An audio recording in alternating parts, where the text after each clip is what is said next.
Break के बाद discovery of spiritual India के कार्यक्रम में एक बार फिर आपका हार्दिक स्वागत। महर्षि, आपको मैं स्वागत करता हूँ। महर्षि, हमने पहले सत्र में बहुत सुंदर चर्चा की आपके साथ में। हमने जाना ये आश्रम के बारे में, हमने माँ पद्मावती के बारे में जाना। हमने जाना कि किसी भी धर्म की पूजा करने से आदमी छोटा नहीं होता है, सब बराबर है। ये इतने सारे उत्तर आपसे हमारे को मिले। महर्षि, अब इस सत्र में हम आपके साथ में जो चर्चा करने जा रहे हैं वो थोड़ी और गहराई वाली चर्चा है, आध्यात्मिकता से रिलेटेड चर्चा है। अब महर्षि, जो हमारा जो शरीर है, आपने भी कहा, ये इसमें चक्रों का बहुत बड़ा एक योगदान है जी। और कुंडलिनी योग जो है वो काफ़ी प्रचलित है। जैसे आपने भी कहा क्रिया योग जो है, क्रिया योग है, लाड़ी महाशय उन्होंने शुरू किया था, उसके बाद आगे बढ़ता गया वो। और भी बहुत सारे योग आसन है, योगा है जिससे हम करते हैं ये सब। तो आपकी एक्सपर्टाइज है इस फील्ड में जी। मंत्र मैनेजमेंट, मंत्र विज्ञान और जो चक्रों का इनिशिएशन है, उनको जागृत करने की जो कला है वो आप में है महर्षि।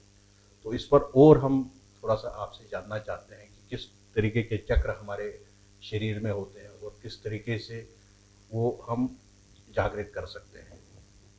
बिल्कुल, मैंने काफी बार ऐसे एक रिसर्च किया कि क्या व्यक्ति कोई गाते गाते ही संबुद्ध हो सकते हैं, क्या कोई व्यक्ति भजन करते करते संबुद्ध हो सकते हैं, क्या कोई व्यक्ति मात्र कोई गीतांजलि से प्रबुद्ध हो सकते हैं। बिल्कुल सटीक रूप से मीरा का उदाहरण सामने आया। जब मैंने सोचा कि एक मीरा मेरो तो कोई नहीं गिरधर गोपाल मात्र है, ऐसे करते करते संबुद्ध हो सकती है, तो कहीं कुंडलिनी जागरण का विभिन्न प्रयोग है, मुझे लगा।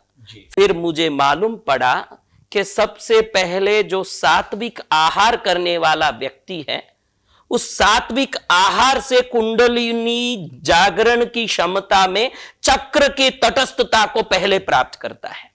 आज के तारीख में मैंने एक छोटा सेंसस पढ़ा कि तमिलनाडु में मात्र 2% वेजिटेरियन लोग हैं। मैंने एक सेंसस पढ़ा टोटल। तमिलनाडु में 2% शाकाहारी हैं और 98% मांसाहारी हैं, और आंध्र प्रदेश में 1.5% शाकाहारी हैं टोटल। अब देखिएगा, जिसका आहार ही दूषित हो, वो चाहे कि मैं कुछ बन जाऊं, ये तो ऐसा ही है कि कोई गद्दा कहीं किसी गंदे जगह में लोटपोट हो गया हो और वो कहता हो कि मैं शहंशाह हूं। तो इस प्रकार की बातें हैं। कुंडलिनी जागरण के लिए अनेक प्रकार के विभिन्न प्रयोग बताए हैं, जिसको नवदा भक्ति भी कह सकते हैं। ये जरूरी नहीं है कि कुंडलिनी जागरण के लिए सुषुम्ना के द्वार को खोल के सुषुम्ना में प्राणवायु को प्रवेश कराया जाए और मूलाधार चक्र के चतुर्दल को खोल के फिर एक एक चक्र से पहुंचते हुए सहस्रार तक पहुंचे। जब मैं भैरव साधना कर रहा था तो मैं भैरव तंत्र को पूर्व जन्म में पूरा किया हुआ हूं। तो जैसे ही भैरव साधना शुरू हुई, मुझे सबसे पहले एक सवाल आया कि जागृत कुंडली के बगैर कोई भी व्यक्ति जिसकी कुंडलिनी जागृत नहीं हो, वो किसी देवता का प्रत्यक्ष दर्शन नहीं कर सकता। और इससे यह साबित होता है कि मंत्र साधना भी कुंडलिनी जागरण का एक प्रयोग ही है। तो उसमें जब भैरव साधना कर रहा था तो मुझे एक बहुत बड़ा एक रहस्य, मंत्र साधना भी कुंडलिनी जागरण का एक हेतु है, ये मालूम पड़ा। आपको भी ये सुन के बड़ा अच्छा लगेगा। भैरव शब्द में 3 अक्षर हैं, भ र व। ये खुद में कुंडलिनी जागरण का संकेत देता है। आज तक दुनिया के करोड़ों लोग मैं भैरव भक्त हूं, मैं भैरव भक्त हूं, मैं भैरव को मानता हूं, क्षेत्रपाल को मानता हूं। भारत के कोई भी ऐसा व्यक्ति नहीं होगा जो स्वयं की रक्षा और परिवार की सुरक्षा और घर की व्यवस्था नहीं मानता होगा। लेकिन मैंने जब ये भैरव साधना को शुरू किया तो मैंने ये 3 शब्दों से जाना। भ यानी भरन, र यानी रमन, व यानी वमन।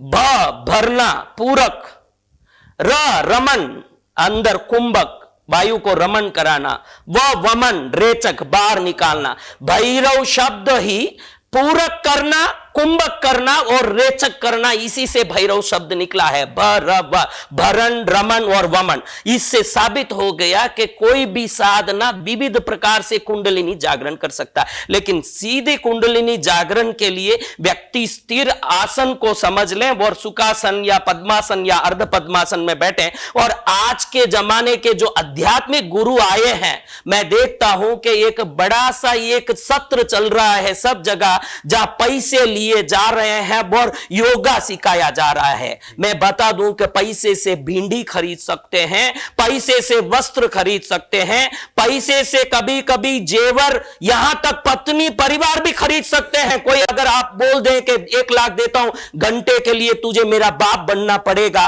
तो ये पैसा लेके कोई बाप भी शायद बन जाए, लेकिन पैसा लेके कोई ज्ञान सिखा रहा है तो मैं इसको बिल्कुल पाखंडपना बोलता हूं।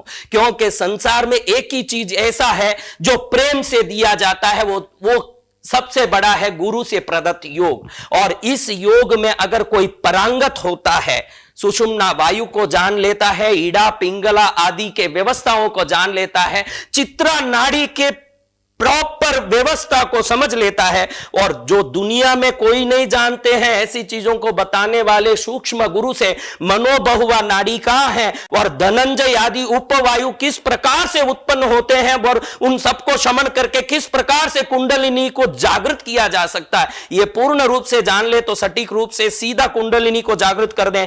नहीं तो मैंने जैसे बोला, जैसे मंत्र साधना से जागृत करें, नहीं तो ध्यान से भी, उससे दोनों से संभव है, हर चीज से। महर्षि, अभी जो आडंबर पूरे भारतवर्ष में चल रहा है, धर्म के नाम से, ज्ञान के नाम से, आपने भी वर्णन किया है। बस मैं तो क्षमा चाहता हूं सभी संतों से, मैं सब संतों की बात नहीं कह रहा हूं, बस लाल कपड़ा पहनना है, भगवा वस्त्र धारण करना है, बस बाकी सब कुछ हो जाता है। क्या ये संभव है साधना के बगैर, किसी गुरुकुल की परंपरा में रहने के बगैर एकदम में कोई संत बन सकता है क्या? अब आपने तो मुझे एक धर्ममय साधु को धर्म संकट में डाल दिया है। अब कुछ जवाब दूं तो कुछ लोग नाराज हों, और नहीं दूं तो मेरा धर्म मुझे कचोटे। अब मैं ये बता रहा हूं कि हर प्रयास और अभ्यास ज्ञान की ओर व्यक्ति को ले जाता है। और जिन्होंने, मैंने कहीं संतों के, जैसे काठिया बाबा हैं, पवाहारी बाबा हैं, भारत के महान संतों के सभी पुस्तक मैंने पढ़े हैं। विश्वनाथ मुखर्जी ने करीबन 6 भाग लिए हैं भारत के महान संत। मैंने वो पूरे 6 भाग में 2-2 भाग यानी 12 भाग है, मैंने उन सब का पठन किया है। मैंने देखा है कि वो संत अपने पूरे जीवन के प्रयास से संत बनने की कोशिश की है। मैं भी बहुत छोटे उम्र में 25-30 साल का था, उस समय तक तो काफी कुछ पाने की मेरे में क्षमता आनी चाहिए, ऐसा उत्साह था। मैंने पांडुकेश्वर के पास, बनारस के मचानों में करीब 10 से 12 साल तक लगाए कि मैं कुछ पाऊं और समझूं, फिर मेरे पाए हुए का अनुभव करूं। और जब अनुभवहीन व्यक्ति किसी को कुछ देता है तो ये ऐसे ही होता है जो कागज से बने हुए नाव पर सवार किया जाता है, और कागज पे सवार कराने वाला नाविक और उसमें बैठा हुआ यात्री दोनों साथ डूबते हैं। ऐसे ये जो बिना प्रयास के, बिना परिश्रम के गुरु हैं, वो सब शिष्य को भी साथ लेके डूब रहे हैं, ये मैं कह सकता हूं। तो क्या करना चाहिए महर्षि? कुछ रेगुलेशन तो लाना पड़ेगा भारत में, जो बड़े संत हैं उनको मिलके एक रेगुलेटरी अथॉरिटी बनानी चाहिए नियंत्रण के लिए, कुछ तो जरूरी है। क्योंकि क्या रहा है कि महर्षि, जो नई पीढ़ियां हैं, जो लोग तो आज 50 साल के एज में है, 50 साल से ऊपर एज ग्रुप में है, वो धर्म को फॉलो करते हैं। 40 के नीचे तो लोग फॉलो नहीं करते हैं, बहुत कम संख्या में करते हैं, और यूथ तो करता ही नहीं है, नास्तिक हो चुका है।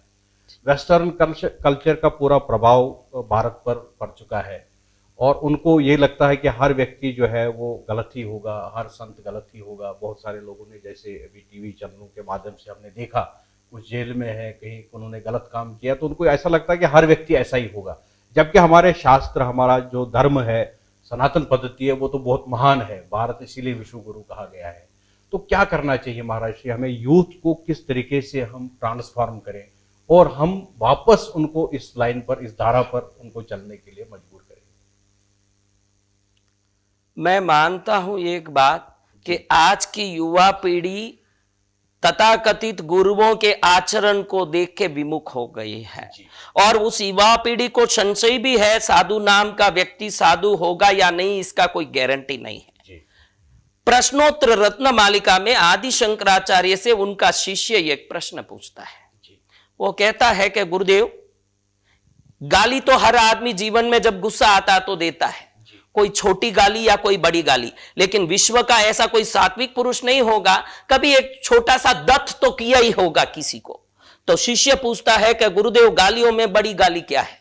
तो आदि शंकराचार्य जो भारत के रिनाउंड मास्टर ऑफ सेंट्स कहे जाते हैं, जिन्होंने भारत संस्कार को जगाया था, वो कहते हैं कि जवाब में शिष्य में ये कहना चाहता हूं, गालियों में सबसे बड़ी गाली है नगुरो, यानी तेरा कोई गुरु नहीं है कहा जाए तो ब्रह्मांड में सबसे बड़ा गाली यही है।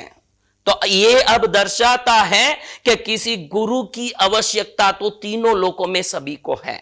अब ये जो विमुख हो गए हैं उनके लिए आप ये प्रश्न पूछ रहे हैं, तो आज मैं कह सकता हूं कि आज भी संतों में वो सामर्थ्य है जो विमुख हुए हुए युवा वर्ग को आत्म शांति के विशेष प्रैक्टिस छोटा सा समझा सके और उससे प्राप्त परिवर्तन से वो आध्यात्मिक शक्तियों का पूर्ण रूप से लाभ ले सके। हमारे तीर्थ में हमने सोचा कि साइंटिफिकली हम ये युवा वर्ग को समझाएं कि अध्यात्म में शक्ति है जी। तो हमने मुंबई से एक रिनाउंड आरा साइंटिस्ट को बुलाया जो विश्व भर के तरंगों का शोध करते हैं।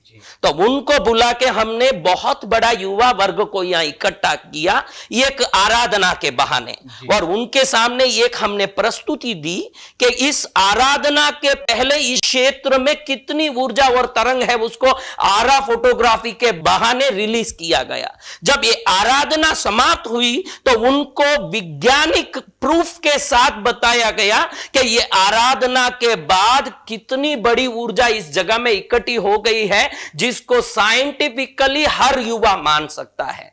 तो मैं चाहता हूं कि कोई भी गुरु आज के युवा वर्ग को कोई वैज्ञानिक प्रूफ के साथ आध्यात्मिक क्षेत्रों का समाधान दे, बाद में जब वो समझ जाए तो धीरे धीरे उसका हाथ पकड़ के धर्म मार्ग में साथ ले जाए। एक दिन नास्तिक आस्तिक बन जाए, आत्मिक बन जाए, आत्मिक परमात्मिक बन जाए और परमात्मिक महात्मिक बन के ही रहेगा, ऐसा मेरा विश्वास है। महर्षि, प्राय लोगों का ये थोड़ा सा डर ये रहता है कि अगर हम धर्म के रास्ते पर चले या गुरु के शरण में जाए तो हमें घर छोड़ना पड़ेगा, जंगलों में जाना पड़ेगा, हमें गृहस्थ छोड़ना पड़ेगा। ये डर क्यों बना है हमारे यूथ के दिमाग में या हमारे लोगों के दिमाग में, और इससे कैसे बाहर आ जाए लोग? सत्यता क्या है? मैं एक बात कह सकता हूं, साधु हूं जी, तो साधु पने का जवाब तो यह है आपसे कि किसी को डर है कि मुझे घर छोड़ना पड़ेगा, धन छोड़ना पड़ेगा, परिवार छोड़ना पड़ेगा, तो पहला जवाब तो मेरा साधु पने से है। मैं साधु हूं इसलिए पहला जवाब ऐसे दे रहा हूं कि वो कौन सा तेरा परमानेंट है जिसको तू छोड़ेगा ही नहीं, उसको तो तुझे एक दिन छोड़ना ही है, और समझ के छोड़ लेगा तो कुछ ज्यादा पा लेगा, ना समझ के छोड़ेगा तो जो मिलना है वो भी घटेगा। तो मुझे पूछेंगे तो मैं तो यही कहूंगा, तो जो छूटने ही वाला है उसको छोड़ के मेरे पास आ जा, मैं तो यही कहूंगा, क्योंकि हमारा जैन धर्म चरित्र को मानता है। और मैंने जैन रामायण में भी हर जगह बताया, हमारे दशरथ भी दीक्षा ले रहे हैं, हमारे हर एक व्यक्ति दीक्षा ले रहे हैं जो हिंदू रामायण में नहीं है। हम चरित्र को महत्व देते हैं। और मैं दूसरे जवाब में यह कहना चाहूंगा, किसी को कोई डर है कि मुझे कुछ छोड़ना पड़ेगा, तो वो ये बात अच्छी तरह समझ लें, अध्यात्म में पहुंचने के बाद व्यक्ति को किसी परिवार को, किसी संबंध को छोड़ना नहीं पड़ता है जी। उस पर जो मोह है उतना छोड़ दें तो वो आध्यात्मिक हो जाता है, और मोह छूटने के बाद वो आध्यात्मिक हो गया, दूसरा कुछ छोड़ना नहीं पड़ता है। ये समझ ले तो युवा वर्ग फिर उस संशय से दूर हो जाए जी। मतलब डरने की कोई बात नहीं, छोड़ना कुछ नहीं पड़ेगा इस रास्ते पर। बिल्कुल, आपने जिनका नाम लिया बड़े आदर से, जो लाहिड़ी महाशयी, ये सबसे बड़े इस भारत के उदाहरण हैं जो संसारिक रिश्तों के साथ रहते हुए योग साधना संभव है। और विश्व भर में योग साधना की प्रणाली को प्रेरित करने वाले श्यामाचरण जी महाशय स्वयं एक संसारिक थे। रामकृष्ण परमहंस भी रहे, बिल्कुल गृहस्थी रहे, रामकृष्ण परमहंस बिल्कुल। गृहस्थी रहे महाराज। महाराज यहाँ पर अब एक और प्रश्न हमारे दर्शकों के मन में जरूर होगा। यहाँ अब बात आती है कि किनको हम गुरु बनाए और गुरु को हम कैसे पहचाने। ये सबसे बड़ा प्रश्न है सबके मन में, क्योंकि गुरु तो बहुत सारे हैं जी, बहुत सारे हैं। आप कहीं भी जाएंगे तो हर व्यक्ति गुरु बनने के लिए तैयार, लेकिन एक जो साधारण गृहस्थी है वो कैसे पहचाने कि किनको गुरु बनाया जाए। और एक तो ये प्रश्न है महाराज। इसके साथ दूसरा प्रश्न ये आता है, क्या गुरु भी अपने शिष्य की पहचान करता है कि कौन सा योग्य शिष्य उनके लिए है, कि उनमें पात्रता है जिनको उनको शिष्य बनाना चाहिए। बिल्कुल। दूसरा सवाल का जवाब पहला देना चाहता हूं जी। कि हर गुरु भी एक शिष्य के तलाश में है। जी हर गुरु भी चाहता है कि मेरे पास कोई योग्य शिष्य मिले। मेरी जितनी विद्याएं हैं, मेरी जितनी क्षमता है, मेरे में जितनी शक्ति है, मेरे में जितना ज्ञान है, मैं एक अच्छे व्यक्ति को देके जाऊं। गुरु भी प्यासा है किसी शिष्य के लिए। और जब आपका पहला सवाल है उसका इमोशनल जवाब तो ये है, इमोशनल, जहां तक एक इमोशनल जवाब है, उस इमोशनल जवाब में ये कह सकता हूं कि गुरु किसे बनाया जाए, जहां लंबे समय तक पहले जाके परिचय बढ़ाया जाए, हर प्रकार से, हर पहलू से हम तृप्त हों कि इनका आचरण, इनका चरित्र, इनका ज्ञान, इनका विवेक, इनका दर्शन, इनकी भावना, इनके सिद्धांत, इनके व्यवस्थाएं, इनका चर्या, इनके जीवन के सभी उद्देश्य पूर्ण रूप से साधु कहलाने योग्य हैं। किसी गुरु को बनाने के लिए चाहे 40 साल हो जाए ये चलता है, मैं कहता हूं, लेकिन किसी गुरु को बनाने के बाद छोड़ना ना पड़े ये बहुत जरूरी है। एक गुरु को बनाने के लिए जीवन में 40 साल लगा दो, उसकी पूरी तरह से परीक्षा ले लो। जब जब गुरु की कोई परीक्षा होती है तो ये गुरु की परीक्षा नहीं है, इसमें अनादर नहीं है, उस गुरु के बारे में जानने की शिष्य की प्रवृत्ति का समाधान मात्र है। इसलिए चाहे जितना करो। हमारे मारवाड़ी में ये कहावत है, पानी पीजे छान के न गुरु कीजे जान के।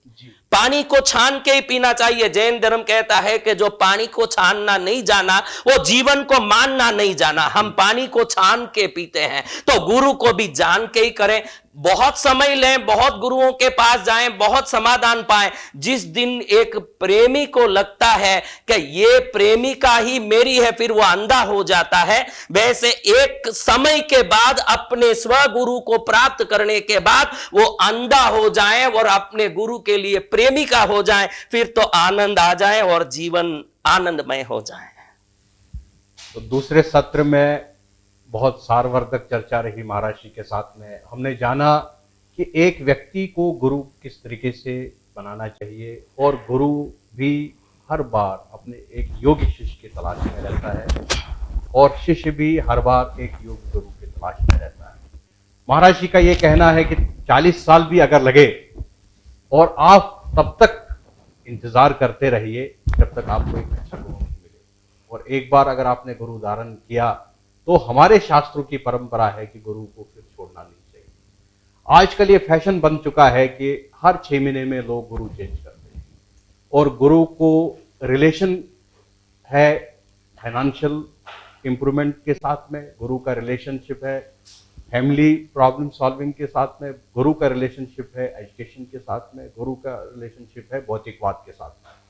मतलब शॉर्ट में ये है कि लोग गुरु बनाते हैं कि कौन उनको आशीर्वाद से पैसा दे दे, आशीर्वाद उनके सर पर रखे और वो रातों रात करोड़पति हो जाए। गुरु उनके सर पर, बच्चों के सर पर हाथ रख दे और बच्चे इंजीनियर बन जाए, डॉक्टर बन जाए। गुरु उनके सर पर हाथ रख दे और वो बड़े बड़े बंगले उनके पास आ जाए, कारें आ जाए, बिजनेस चले। इस तरीके से गुरु बनाया जाता है।